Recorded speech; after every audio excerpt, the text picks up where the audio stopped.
सभी को राधे राधे, जय श्री राम, हर हर महादेव। हमारे चैनल अपराजित एस्ट्रोलॉजी साइंस में आप सभी दर्शकों का हार्दिक स्वागत है। वैसे तो आप सभी ने हमारा आज का विषय डिस्क्रिप्शन में जान लिया होगा, लेकिन फिर भी हम आज का विषय अपने दर्शकों को बता देते हैं। हमारा आज का विषय शादी से जुड़ा हुआ है। कुंडली के अंदर शादी का क्या योग होता है, या ऐसा क्या नेगेटिव योग है जिसमें शादी होने में समस्या आती है, प्रॉब्लम्स आती हैं, या काफ़ी प्रयास करते हैं। काफ़ी पेरेंट्स 2 साल, 4 साल, 5 साल तक अपने बच्चों की शादी के लिए परेशान रहते हैं, लेकिन शादी नहीं हो पाती है, उसमें समय लग जाता है। ऐसा क्या कारण है जो शादी होने में प्रॉब्लम आती है। अब हम अपने शादी के फॉर्मूले पर आते हैं कि हमारी कुंडली में शादी का ऐसा क्या फॉर्मूला होता है, ऐसा क्या योग होता है जिसमें शादी होती है। आपके सामने बोर्ड पर एक कुंडली हॉरोस्कोप तैयार है। इस हॉरोस्कोप के अंदर केवल 12 घर, जो हमारा प्रथम हाउस लगन होता है, वहाँ से कुंडली के 12 घर के बारे में बताया गया है। जिस पे लगन लिखा होता है वो कुंडली का फर्स्ट हाउस कहलाता है, प्रथम हाउस, पहला घर कहलाता है। पहले घर से जब हम आगे बढ़ते हैं तो यहाँ पर कुंडली का सेकंड हाउस होता है, कुंडली का दूसरा घर होता है। कुंडली का दूसरा घर फैमिली का होता है, परिवार का होता है, कुटुंब को इंडिकेट करता है। जब एक लड़का लड़की की शादी होती है तो वो केवल पति पत्नी ही नहीं बनते, पूरा एक परिवार भी बनता है। जो लड़का है जिसकी शादी हुई है वह लड़का किसी का दामाद बनता है, किसी का जीजा बनता है, किसी का फूफा बनता है। और लड़की जो शादी में दुल्हन बनती है, जिस लड़की की शादी होती है वह लड़की भी किसी की बहू बनती है, किसी की चाची बनती है, किसी की मामी बनती है। यानी कि जब एक शादी होती है हमारे सनातन धर्म में तो एक पूरा परिवार बनता है। तो हमारी शादी का फॉर्मूला है कुंडली का सेकंड हाउस, मैरिज का formula second house, 7th house और 11th हाउस। कुंडली का दूसरा घर, 7वां घर और 11वां घर। तो कुंडली का पहला घर फैमिली को, परिवार को दर्शाता है। तो शादी के समय में कुंडली का सेकंड हाउस का योगदान होना चाहिए। अब हमारा अगला आता है कुंडली का 7वां घर, 7th house. 7th house spouse होता है, 7th हाउस सोसाइटी का होता है, 7th हाउस पार्टनर का होता है। लड़का की कुंडली में 7th हाउस उसकी पत्नी का होता है और लड़की की कुंडली में 7th हाउस उसके पति का होता है। यानी कि शादी के समय में दूसरा घर फैमिली, जो एक पूरी परिवार बनता है, और 7वां घर स्पाउस, जीवन साथी,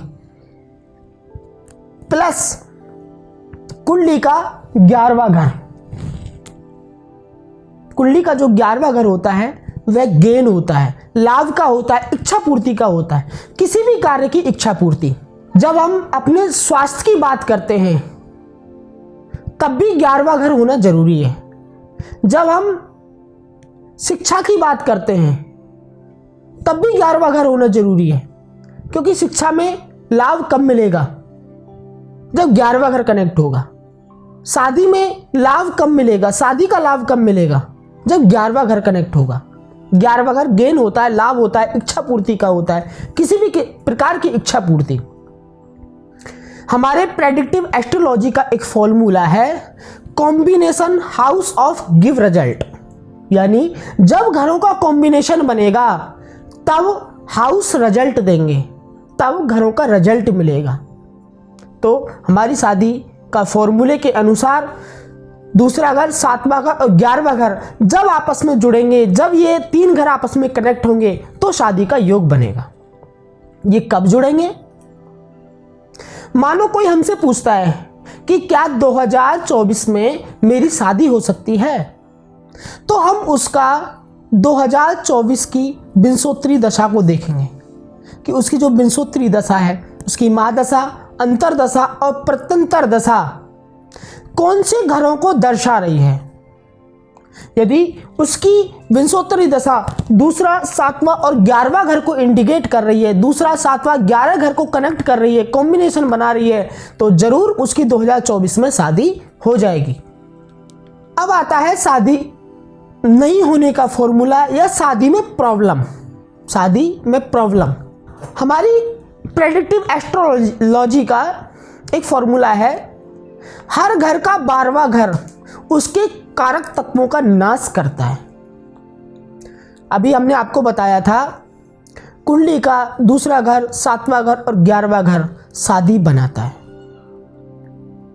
तो कुंडली का जो सेकंड हाउस है, सेकंड हाउस का 12वां घर, यदि हम यहां से काउंट करेंगे तो 12वां घर पहला हाउस होगा, दूसरे घर का 12वां घर फर्स्ट हाउस, 7वें घर का 12वां घर सिक्स्थ हाउस, 11वें घर का 12वां घर 10वां घर कहलाएगा।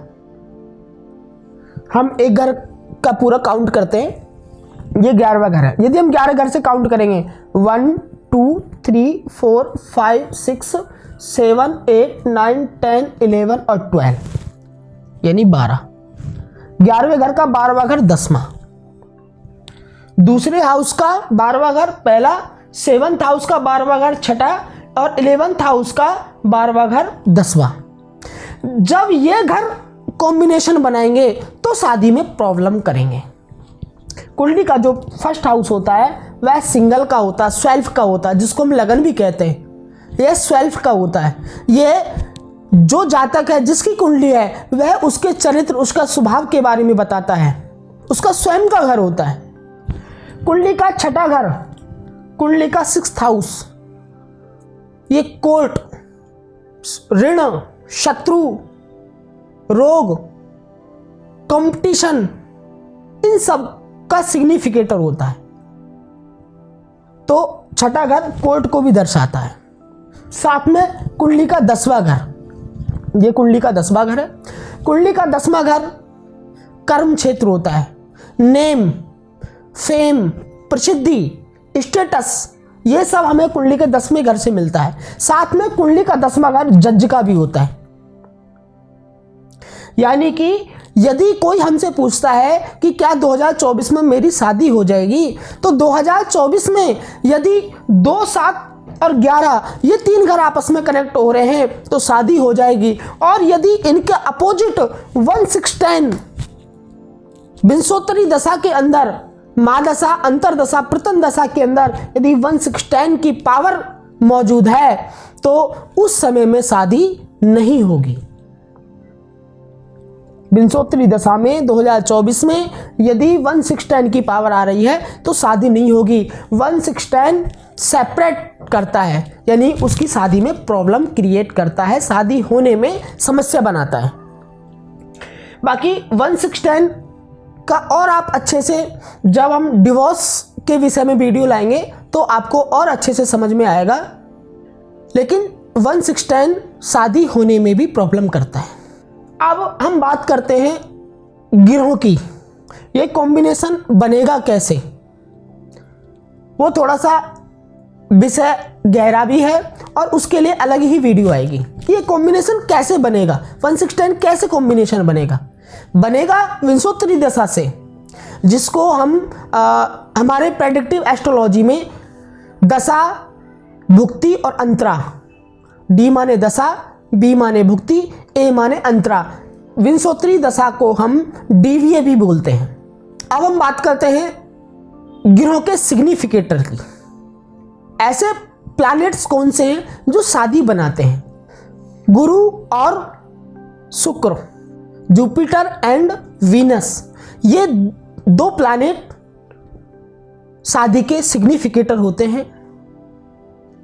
ये शादी को बनाते हैं, यानी कि विंशोत्तरी दशा के अंदर इन दो ग्रहों में से किसी भी एक ग्रह की दशा चल रही है तो ये शादी बनाने में पॉजिटिव है, यानी कि पक्का 100% उस समय में शादी हो जाएगी। और यदि राहु, केतु और शनि, राहु, केतु और शनि, यदि ये 3 ग्रह मौजूद हैं विंशोत्तरी दशा के अंदर, या डीवीए हम ये कहें डीवीए के अंदर, राहु, केतु, शनि, यदि ये 3 ग्रह मौजूद हैं तो ये सेपरेटिव प्लैनेट होते हैं। ये ऐसे जातक को सेपरेट करते हैं, अलग करते हैं। जैसे हमारा कुंडली का फर्स्ट हाउस है सिंगल, सेल्फ का है, स्वयं का है, तो वैसे भी ये भी सेपरेटिव प्लैनेट है। जब सेपरेटिव प्लैनेट राहु, केतु और शनि 1, 6, 10 इन 3 घरों को इंडिकेट विंशोत्तरी दशा के अंदर करेंगे तो उस समय में शादी नहीं हो पाएगी। शादी तभी ही हो पाएगी जब 1, 6, 10 की पावर हटने के बाद 2, 7 और 11 की पावर आ जाएगी, तब ही शादी का योग बनेगा। तो प्यारे दर्शकों, 2, 7 और 11 शादी बनाते हैं और 1, 6, 10 शादी होने में समस्या प्रॉब्लम करते हैं। दोस्तों, मेरा वीडियो देखने के लिए आप सभी का धन्यवाद। मेरी ईश्वर से प्रार्थना है कि आपके जीवन में सुख, समृद्धि और आनंद की अनुभूति प्राप्त होती रहे। यदि मैं आपकी किसी भी समस्या का समाधान कर पाऊँ तो इसमें मेरा सौभाग्य होगा। मेरा वीडियो अच्छा लगे तो आप उसे लाइक, कमेंट और शेयर करें। मेरे चैनल पर नई नई वीडियो देखने के लिए और बने रहने के लिए आप चैनल को सब्सक्राइब करें। नोटिफिकेशन प्राप्त करने के लिए बेल यानी घंटी को प्रेस कर दें। राधे राधे।